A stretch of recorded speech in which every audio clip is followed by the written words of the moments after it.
guddiga doorashada guddoonka baarlamaanka iyo sidoo kale kan madaxweynaha maamulka waqooyi bari ee Soomaaliya ayaa soo saaray jadwalka cusub ee doorashada guddoonka baarlamaanka golaha wakiilada maamulka waqooyi bari ee Soomaaliya. warqad ka soo baxday guddiga ayaa lagu sheegay in ansixinta habraaca doorashada iyo sidoo kale shaacinta doorashada guddoonka golaha wakiilada la qaban doono maanta ay taariikhdu tahay 19 bisha Agoosto sanadkan 2025. sidoo kale guddiga ayaa sheegay in qabashada codsiyada musharaxiinta isdiiwaangelinta iyo sidoo kale qabashada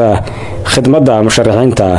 iyadana la qaban doono 20 ilaa 22 bishan Agoosto. sidoo kale guddiga ayaa sheegay in hadal jeedinta musharaxiinta iyo sidoo kale qabashada doorashada guddoonka golaha wakiilada shahaadaysiinta musharaxiinta ku guuleysta guddoonka golaha wakiilada